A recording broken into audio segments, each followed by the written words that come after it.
O deputado federal delegado Ramagem, em vídeo divulgado pelas redes sociais, apresentou seu relato sobre a reunião com o ex-presidente Jair Bolsonaro, cuja gravação foi utilizada no relatório da Polícia Federal que levou ao indiciamento de ambos. Ramagem descreveu: relato sobre a reunião de agosto de 2020. O presidente Bolsonaro sempre se manifestou na reunião por não querer favorecimentos ou jeitinhos.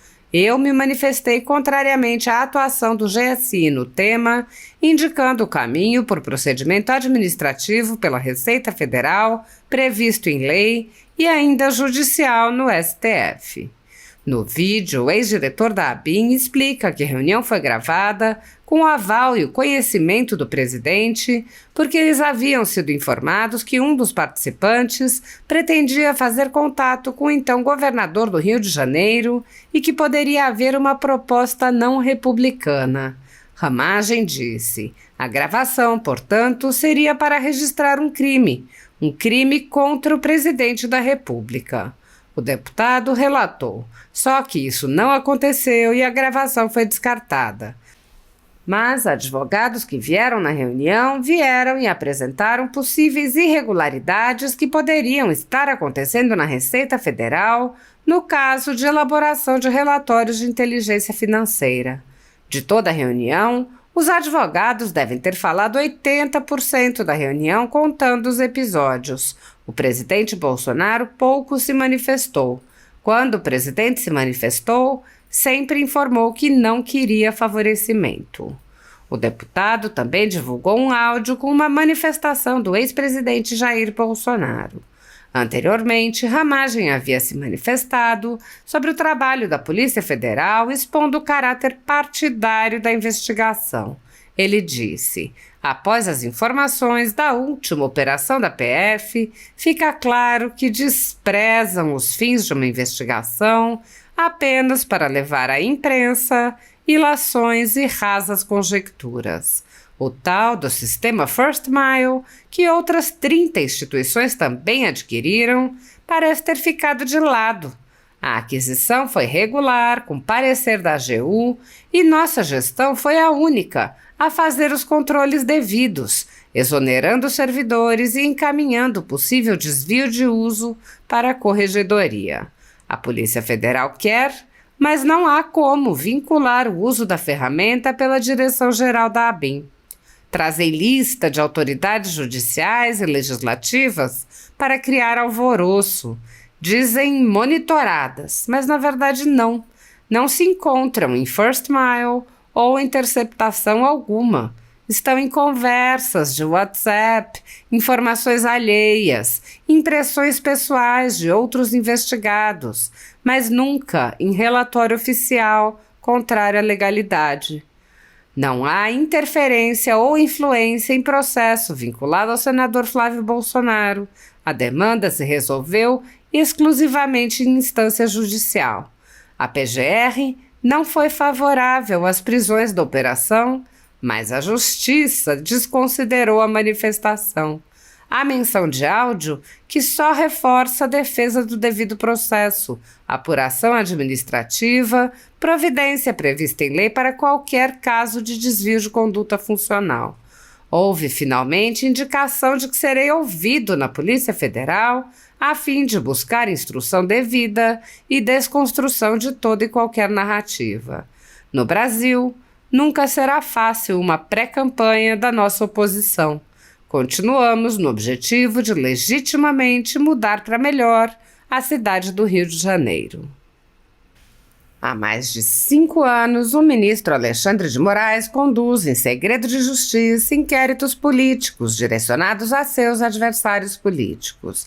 Em uma espécie de parceria com a velha imprensa, matérias, reportagens e relatórios são admitidos como provas sem questionamento, substituindo a ação do Ministério Público e substituindo os próprios fatos, e servem como base para medidas abusivas que incluem prisões prisões políticas, buscas e apreensões, bloqueio de contas, censura de veículos de imprensa, censura de cidadãos e parlamentares, bloqueio de redes sociais, prisões em massa, confiscos, entre muitas outras medidas cautelares inventadas pelo ministro.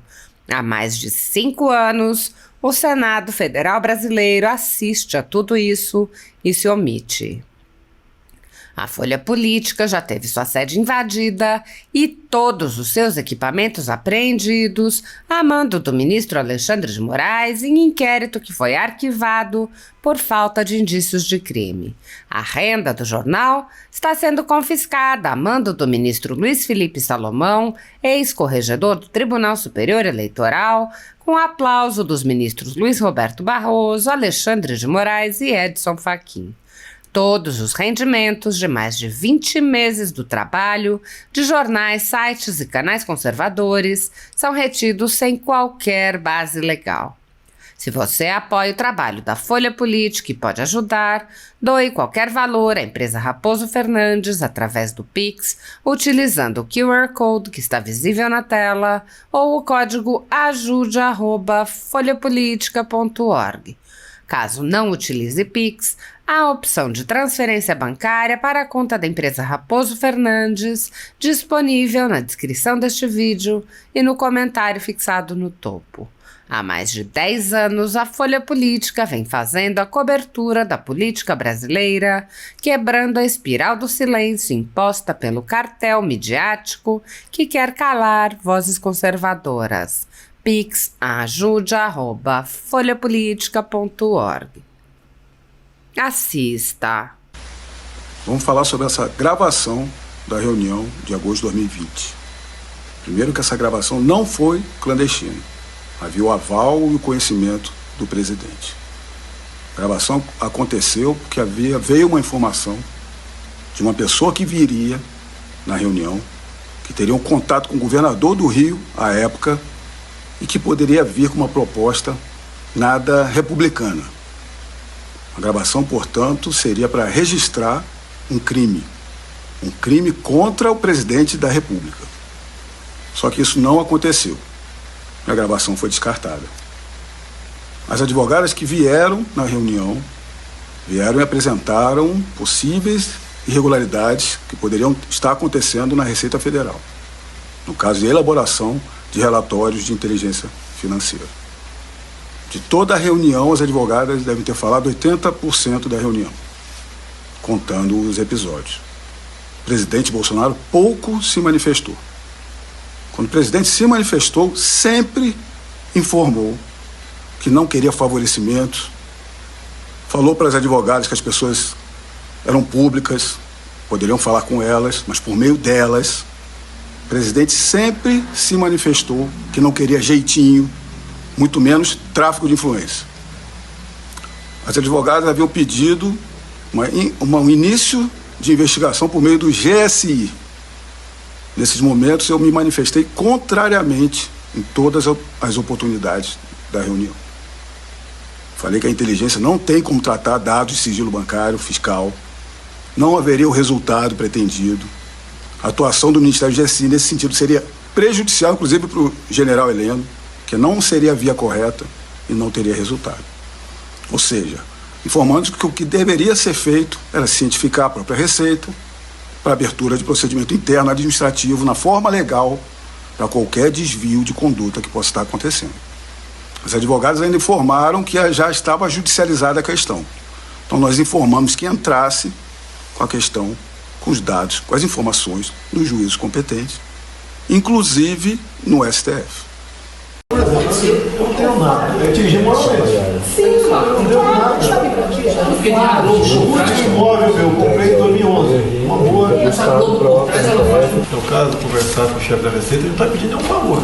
Não é favor, não. Ninguém está pedindo favor aqui. Não é presidente. Não precisa. Você conversa sozinho, o favor é muito inteligente. Ninguém conversa ver sozinho, então. Nós não estamos procurando favorecimento de ninguém. Não, mas não. Não, a gente quer que não cometa o crime. E que investigue. Nenhuma pessoa aqui fez qualquer conversa para voltar ao jeitinho, nada. Não tem essa Ninguém não tráfico de influência, a gente quer fazer. O GSI não é a mais correta. Por quê? Porque são dados diferentes de inteligência. Porque a questão é o RIF inteiro, está se perquirindo. Vocês estão querendo para o SERPRO, a gente sabe. mais vinculado a um dado de receita. O SERPRO vai dar, não, esse dado é fechado, é de sigilo fiscal e bancário. Nas próprias legislações de inteligência, colocam que de investigação criminal e sigilo bancário e fiscal eles não podem entrar. Estou querendo colocar que vai acionar um ministério palaciano para fazer uma provocação de uma questão concreta judicial em cima do Flávio, que não vai ter sucesso. Você acha? Tenho certeza. Porque a inteligência, já assim, não pode ter acesso a esses dados de quebra de sigilo bancário e fiscal da Receita. Tem que vir de dentro da Receita. O que eu acredito é que você tem que construir um caminho que é contundente que vocês estão trazendo, de chegar na rede correta, no lugar correto, sabendo que vai chegar para poder dar a decisão. E administrativamente, acho que dentro lá da Receita, eu acho que é o caminho. O administrativo vai acontecer depois na parte jurídica. Vamos aqui falar do indiciamento do presidente Bolsonaro, as imputações e tudo que cerca essas imputações. Primeiro, temos que falar da mais do que contestável inelegibilidade do Bolsonaro pelas questões eleitorais. Reunião com embaixadores, solenidade de 7 de setembro, argumentos frágeis, evidentes, todo mundo sabe. Por ser argumento frágil, querem, a todo custo, imputar crimes ao ex-presidente Bolsonaro. Mas como não há desvio de verbas, como não há malas de dinheiro, é necessário inventar. O Brasil está sendo despedaçado economicamente, com luz voltaram nesse desgoverno Lula, e a imprensa foca em indiciamento sem fundamento. Então vamos aqui tentar resumir essa completa falta de fundamentação para esse indiciamento. Bolsonaro e outras 11 pessoas foram indiciados nessa questão dos presentes, relógios, joias, objetos, que qualquer chefe de Estado, presidente, recebe. A questão central, a questão basilar, é se esses presentes ficam com a presidência, com o governo, se são bens públicos, ou se eles são personalíssimos, são pessoais privados da pessoa do presidente que recebe. Decreto 4344 de 2002 diz que os bens recebidos em cerimônias de trocas de presentes, nas audiências com chefes de Estado e de governo, por ocasião de visitas, viagens, não fazem parte do acerto privado do presidente. Há uma imposição de incorporação de tais bens ao acervo da União. Ou seja, bens recebidos em cerimônias ficam com a União, ficam com o governo. Essa sempre foi a única diretriz concreta em relação aos presentes. Se foram recebidos em cerimônias protocolares de troca de presentes, ficam como patrimônio da União e não podem ser levados pelo presidente da época após o término do mandato. Aí tem portaria regulamentando. Portaria da Secretaria-Geral da Presidência, 59 de 2018. Os bens de que tratam os incisos do caput que forem de natureza perecível ou personalíssima não serão incorporados ao acervo patrimonial da Presidência da República.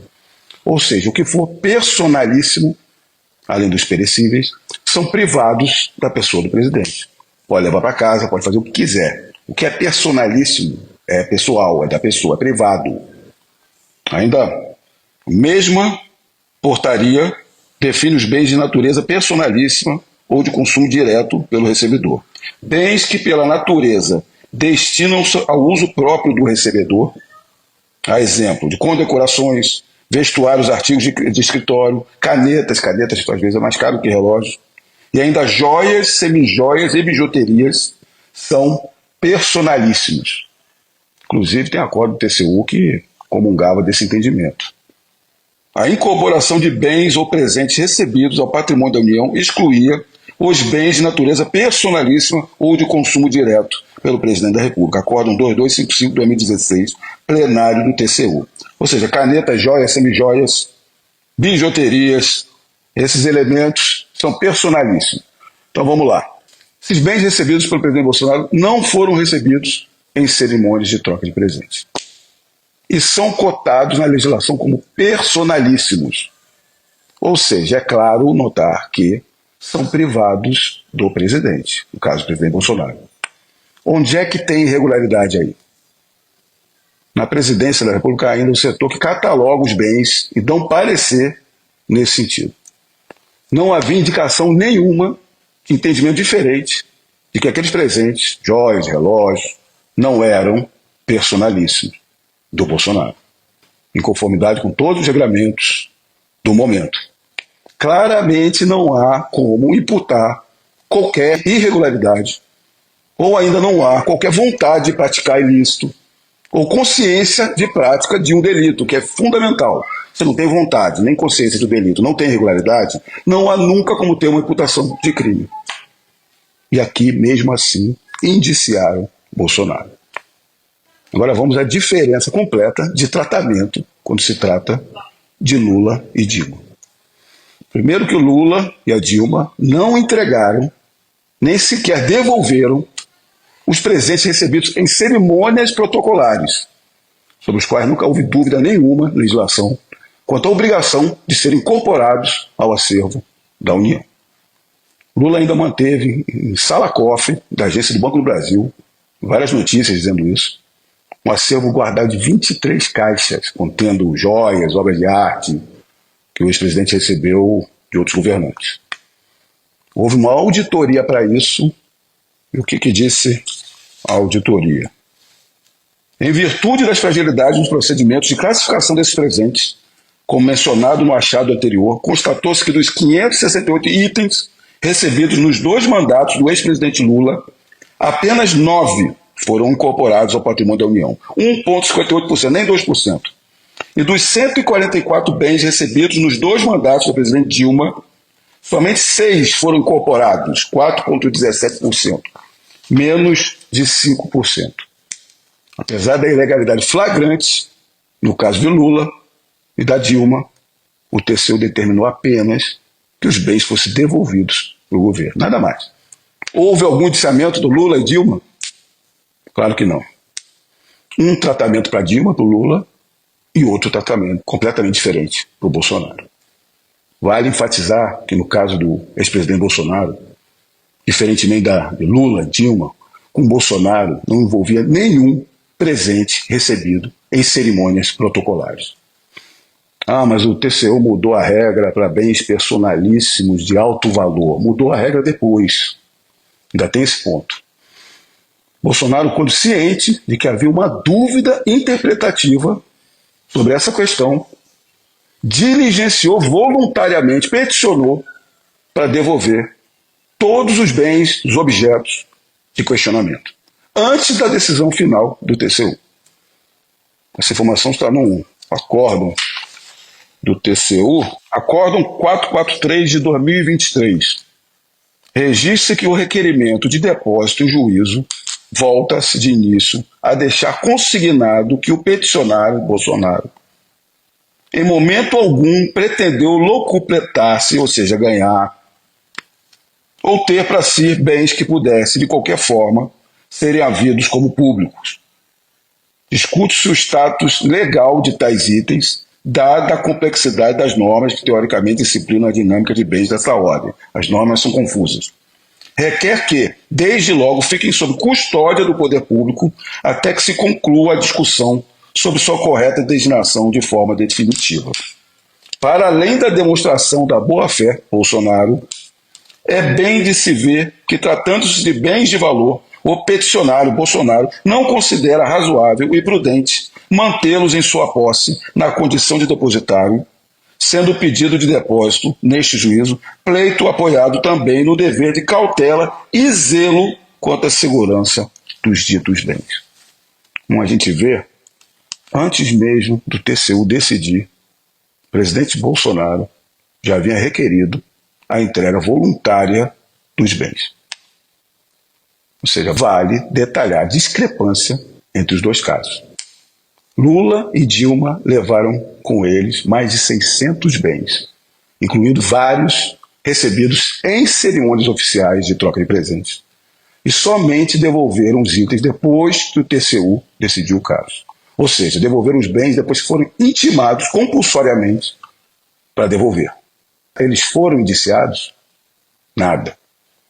Por outro lado, Bolsonaro ficou com uma quantidade ínfima de bens, nenhum deles recebidos em cerimônias protocolares, e devolveu de forma voluntária no exato momento em que se apontou uma existência de uma possibilidade, de uma dúvida sobre o procedimento. Bolsonaro foi indiciado e, lógico, culpado pela mídia. Não há uma perseguição, não há um tratamento desigual. Tem mais. Mesmo com todos esses novos entendimentos, o TCU disse ainda que o Lula não precisaria devolver o relógio de luxo avaliado em mais de 60 mil reais que ganhou no ano de 2005. A área técnica do TCU avaliou que um novo entendimento foi fixado em 2016, não poderia ser aplicado de maneira retroativa. Muito bom para o Lula. Bolsonaro entregou antes da decisão, ainda quando estava em discussão, só que o Lula ficou com os seus bens.